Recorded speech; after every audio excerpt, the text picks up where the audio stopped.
You are listening to ESG News and Views from the Conference Board.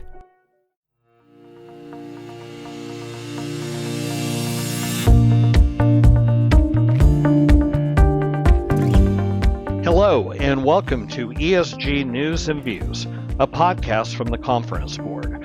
This is Jeff Hoffman, Institute Leader of Corporate Citizenship and Philanthropy here at the Conference Board's ESG Center. Over the last several months, we've been focusing on corporate citizenship's role in communities. Most recently, we published a report titled How Companies Can Make an Enduring Difference in American Cities. This report is based on a tour of 4 cities: Newark, Detroit, Los Angeles, and Baltimore. And it calls for a new approach to corporate citizenship in new areas, such as the importance of listening to a variety of community stakeholders, the need to establish trust so that nonprofit grantees can share their challenges and be clear about their objectives, business capabilities and limitations, and the importance of being open to long-term commitments with the ability to iterate and innovate. Prudential provides an excellent example as a company that goes the extra mile to engage in the community. The company's work in this area includes addressing the racial wealth gap through sales, marketing, human resources, and procurement.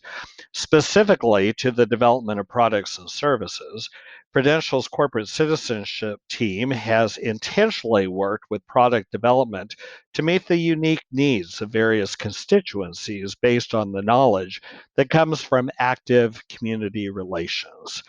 Today, we're going to drill down on this topic and learn how the company engages community stakeholders in developing new products and services to better address societal needs. I am delighted to be joined by our 2 guests. Sarah Key is Vice President, Inclusive Solutions at Prudential Financial, and she also serves as Vice President and Secretary of the Prudential Foundation. Vishal Jain is Head of Financial Wellness Strategy and Development at Prudential. I must say that when we were on our listening tour of those 4 cities, Prudential hosted us in Newark, and from what we learned from them in subsequent conversations led to the conversation that we're going to have today. So, Vishal, we'll start with you. Want you to tell us about your role in the purpose of the financial wellness team, what business goals you are driving towards. And Sarah, if you want to immediately follow that with telling us about your role and your efforts to help advance Prudential's commitment to strengthen communities. Vishal? Great. Thanks, Jeff, and thanks for having us.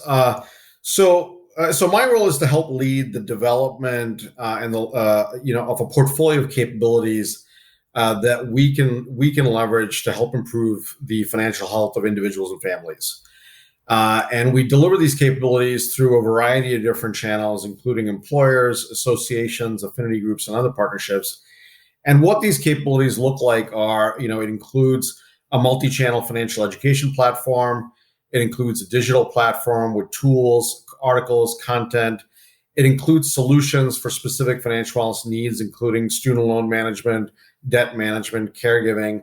And finally, it includes a lot of different ways for individuals to engage with our advisors in a one-on-one format to get help on a specific issue or more broadly. And our aim really in delivering these capabilities is ultimately to help people holistically with their finances, help them improve their financial situation, and achieve financial wellness. Great. Thanks. Sarah? Great. And as Vishal said, thanks, Jeff, for having us. So I work on a team called Social Responsibility and Partnerships that's part of the larger Department of Inclusive Solutions. And specifically in my role, I lead our strategic philanthropy, our shared value partnerships, which are our business engagement partnerships where we work closely with our business partners, and our skills-based volunteering programs. And we look at it from a couple of different perspectives of how do we help the company drive inclusive economic growth by leveraging our talent, our investments, and the capabilities of our business. And we look at it from really 4 pillars of work. The first is how do we connect people to high quality skills training programs that give them the right skill sets to connect to good jobs. And we really look at also how do you incentivize employers to provide quality jobs that include livable wage, safe working conditions, benefits that include health insurance and retirement, and career advancement opportunities. And then the second portfolio of work is really closely aligned to Prudential's own product of how do we make sure people from low-income communities have access to responsible financial products and tools to build their wealth and protect their assets? And then we take a place-based approach in the sense that we were founded and we're still headquartered in the city of Newark, New Jersey. And so we play a very different role here in the city of working very closely with public agencies and community leaders to improve public education, public safety, workforce development, strengthening small businesses, affordable housing, arts and culture, everything that you can think of when you think of a vibrant and thriving city. And finally, the fourth pillar of work is really focused on our disaster and humanitarian crisis work, where we support immediate relief and then recovery and redevelopment efforts in those cities where we have a large business presence. Thank you both for giving us a little bit of insight into what your jobs and roles are at Prudential. I can already see a little bit of the overlap between what the two of you said. So what prompted you to connect the dots between your work in the community and the development of new products and services? Sure. I mean, from a financial wellness perspective, what the journey we've been on for the last several years has been how do we think holistically about individuals' finances, right? So, Prudential has historically focused on insurance products, retirement products, investment products, but we've tried to really kind of expand beyond that and think about how do we help people, if they're having trouble managing debt, if they're having trouble managing budgeting, if they have a caregiving crisis in their family, because these are all significant things that impact their financial life, right? And so that's been our focus over the last several years. And now that we've, built out that set of capabilities, I think our next sort of frontier, if you will, is how do we drive more engagement? How do we get people to engage more on these topics and these services? And that's where I think connecting into the community can be really valuable, because I think there are influencers, there are thought leaders, there are organizations in each community that really have a lot of that really can have a lot of impact in driving engagement, driving behavior change. And I think for us to really sort of fulfill the promise of financial wellness, which is to ultimately help people achieve a better financial security, I think partnering with organizations in the community is going to be key to helping us drive more engagement, helping us bring these capabilities to people within the communities that they live in. Yeah. Very, very smart, very interesting in how you are connecting those dots. So, Sarah, Inclusive Solutions and the Prudential Foundation focus on promoting diversity, inclusion, and social impact through Prudential's investments and purpose-driven initiatives. Inclusive Solutions is a unique name for a company's broader corporate citizenship work.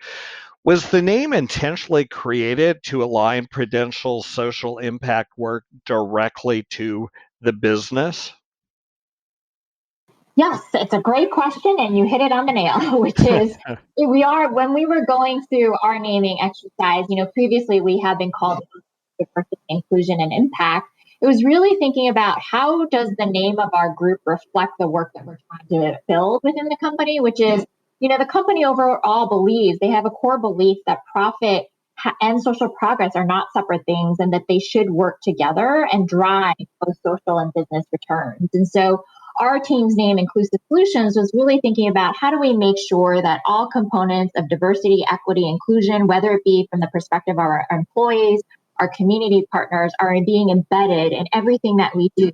Part of our business operating model. It's part of the way that we're recruiting, retaining, and developing talent. It's part of the way that we're looking at how to build products that are customized to different population needs. How are we better marketing these products so that it's not a monolith campaign but really tailored to people's needs?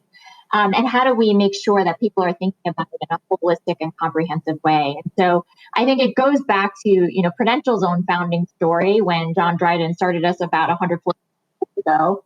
He really started the company because he saw a social need in the community, which was that people from low-income communities couldn't afford to bury their loved ones. And our first product was burial insurance.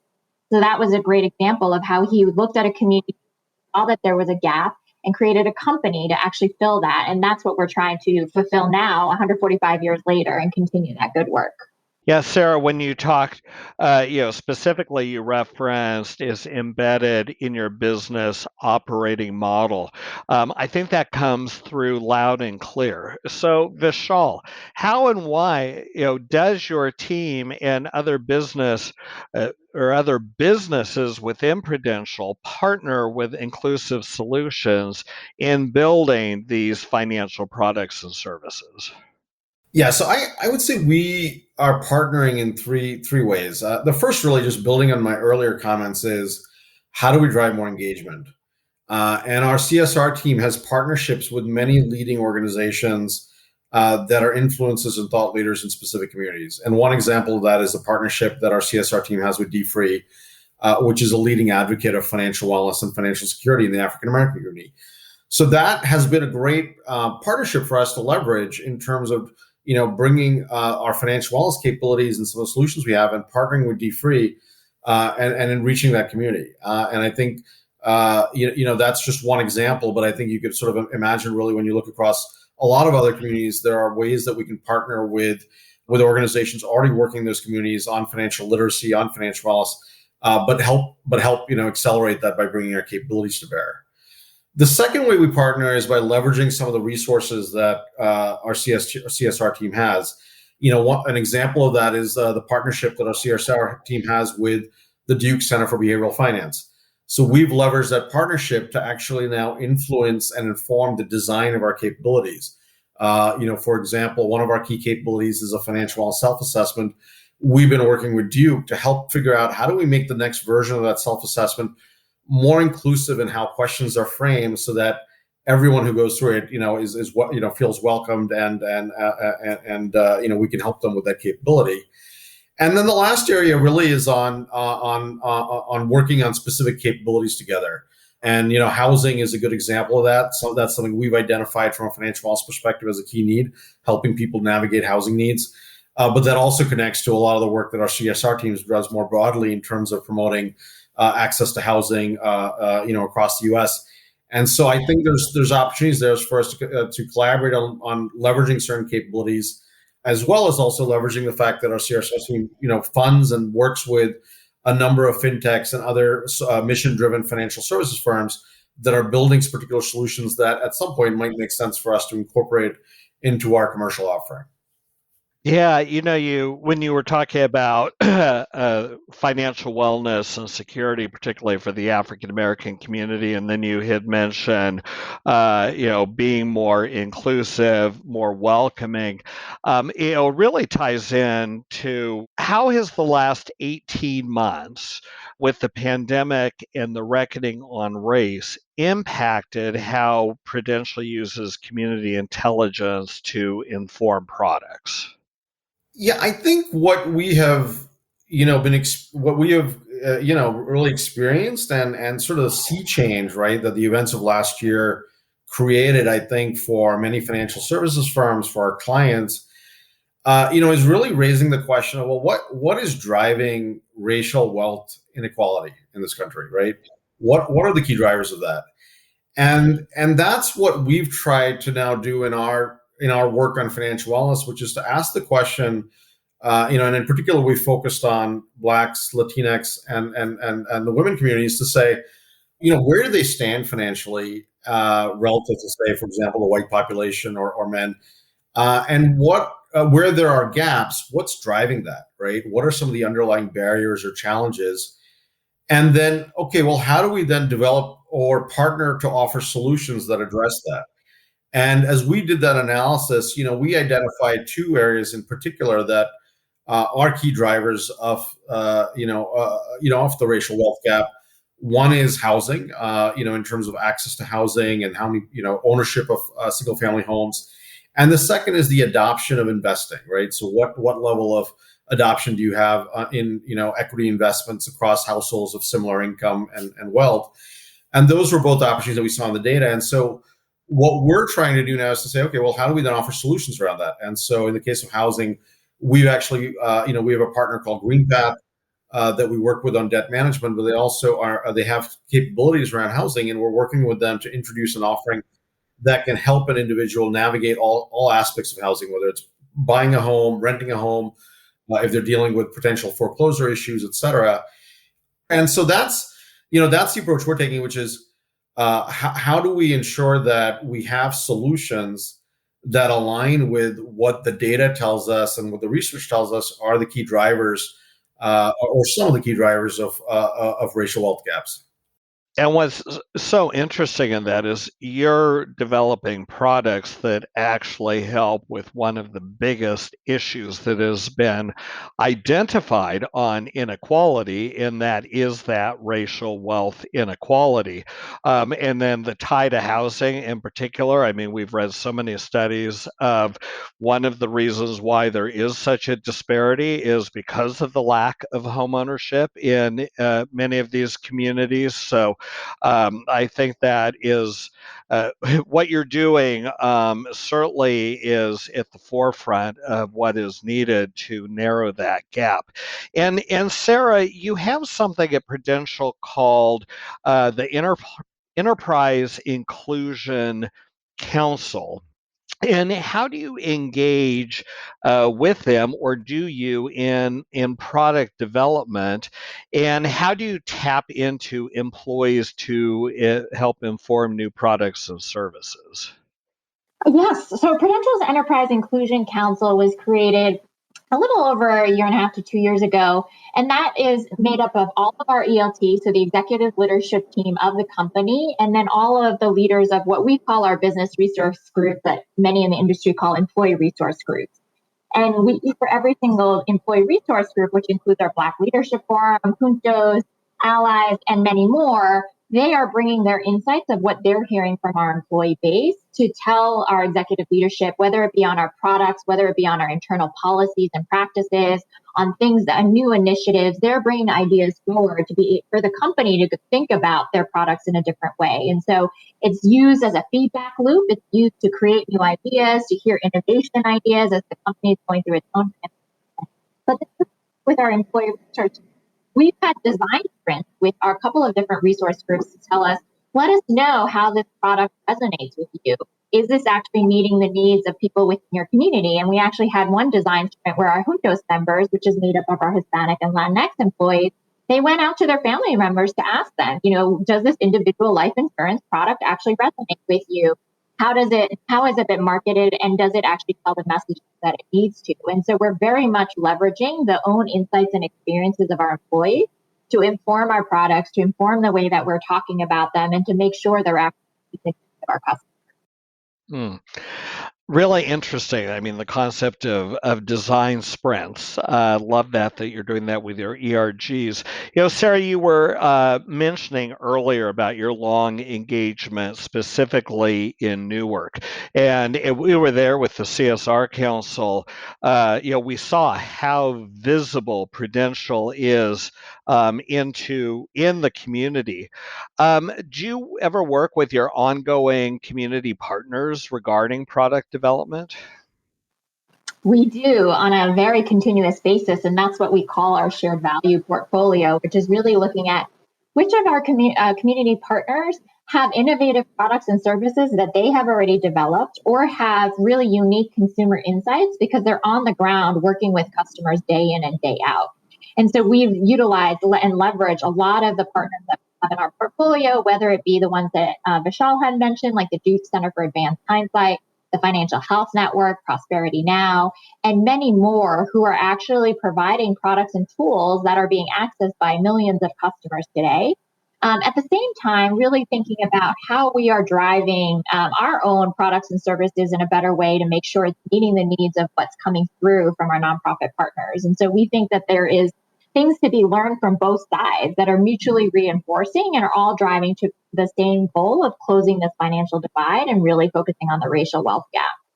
So building on that, Sarah, the work that you have done through the Newark Anchor Alliance and other nonprofits, including engagement with City Hall, has shown positive results.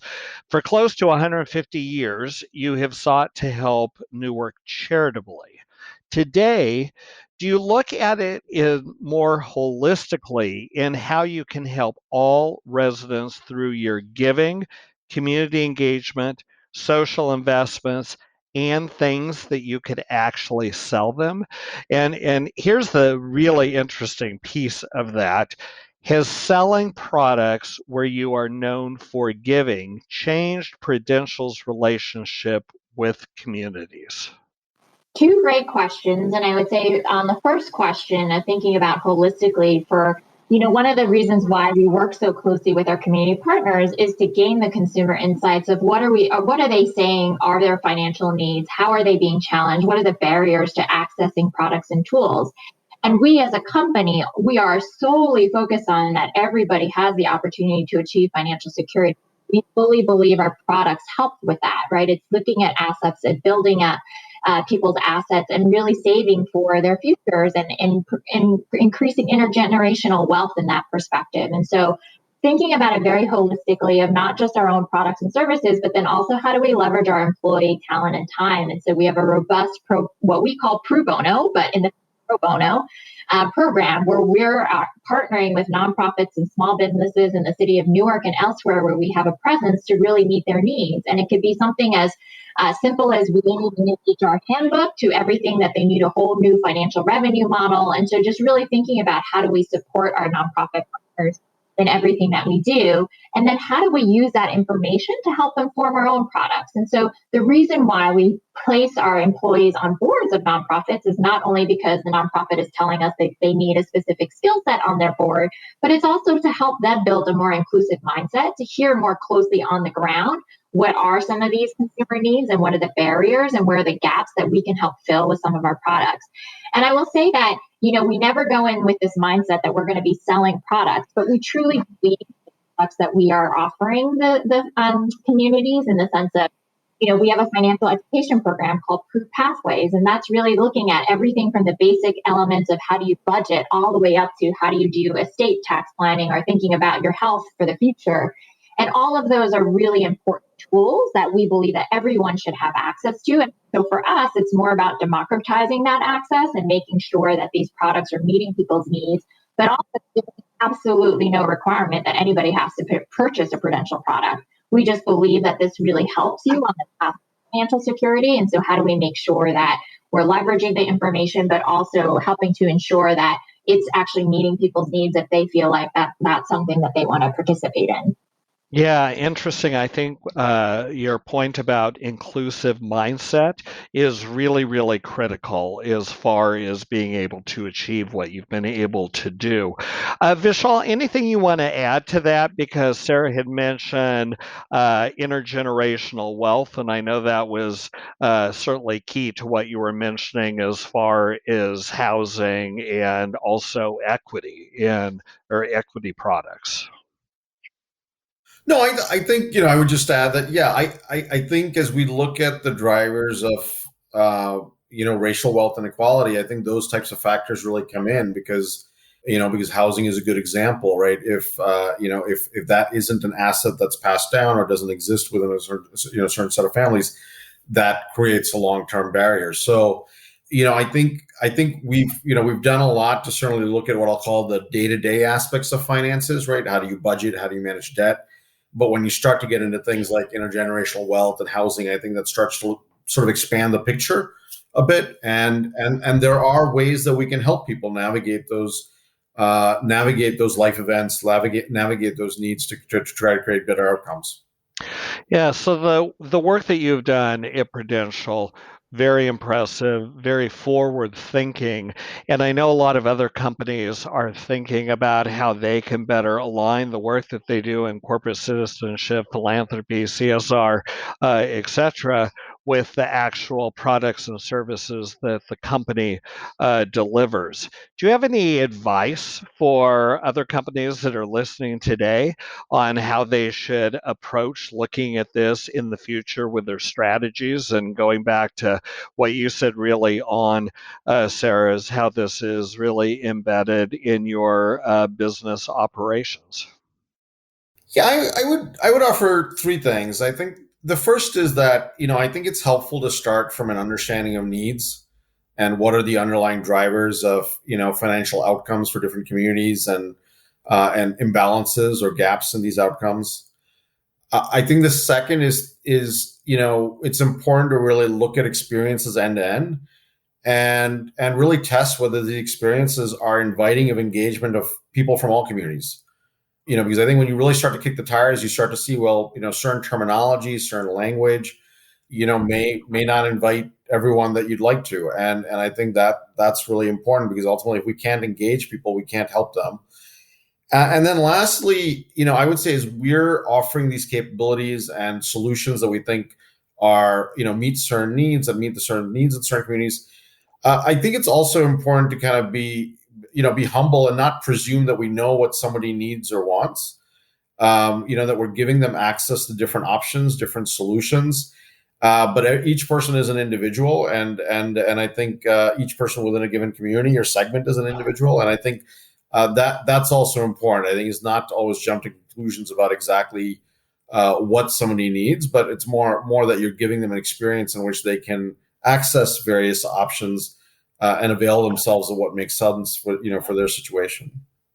Yeah, in fact, it's so great to hear you say those 3 points that you did coming from the business side, because that's a lot of what we teased out of this city's report and the work we've been doing with communities, really from the way that corporate citizenship and traditional community relations works with communities, where we really start with, as you said, understanding the needs and what are the gaps, and then being able to engage, because oftentimes we put up unintentional barriers with our terminology and our language that prevents us from being able to accomplish what we all want to accomplish.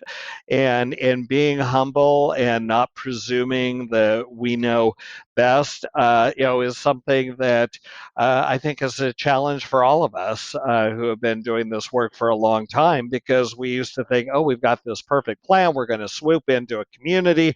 We're going to do it. And hey, there were aspects of it that worked. But as we look back, it's like, well, if we would have asked this question or that question, we would have been a whole lot more effective. So I appreciate you listing those 3 points. And Sarah, you get the last word today on this podcast. So tell us, what advice would you give to other companies on how to approach this work? I think about it, just to add, because I think Vishal hit all the really great points, is really understand where are the business priorities and growth opportunities, and where that intersection point is with social progress and the work that our nonprofit partners are doing. Because I think every individual, every business leader is well-intentioned and really wants to, help solve some societal challenges. But oftentimes they don't know the capabilities, the expertise that comes from nonprofit sector. And so helping business leaders understand that, what are the insights that they're bringing, or what are some of the innovative solutions that nonprofits were able to take a risk with and test and pilot, that we could learn from. And so I think it's also breaking down sometimes that preconceived notion that nonprofits are only about charity, and they don't have the subject matter expertise or they, innovative products and solutions. And so helping making that connection. And that's why I think this corporate citizenship function within so many companies is so incredibly important, because we bring that intersection point, because we can look holistically across the enterprise about where is the business growth and strategies, and then how can be an added value. And then also the fact that they're so close on the ground to their constituencies and really knowing data, those triggers. And I think this, COVID-19 pandemic, all of the social unrest that has happened over the last years has only bared the vulnerabilities in a greater way. It's not that all of a sudden people are experiencing financial challenges because of these reasons. These existed before, they're just now only magnified. And so I think there's a greater recognition within Prudential and other companies that we really need to be focused on making sure we're closing that financial divide for all people. Absolutely. I mean, it is such critical work. I can't think of a better company than Prudential to be doing this, to be thinking this way, to be part of the solution. And Sarah, what you were talking about is being closer, to the ground. I often talk about how us on the community world, we have one foot in the company, one foot in the community. That's what our role is.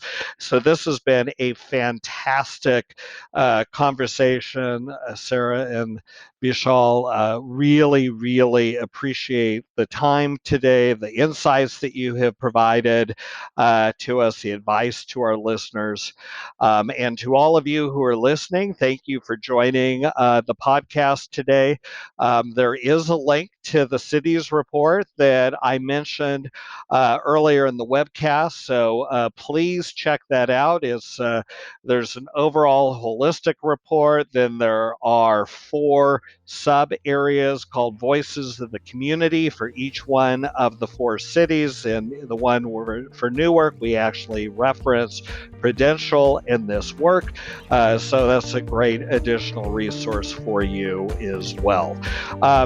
Please check out the other webcasts and podcasts that we do through the ESG Center here at the Conference Board that focus on corporate citizenship, sustainability, and corporate governance. You can find us at conference-board.org/podcast/ESG-news-and-views, or just do a search for the Conference Board and see all the offerings we have.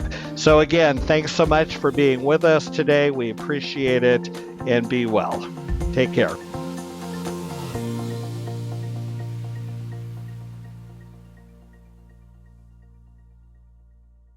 This has been ESG News and Views from the Conference Board.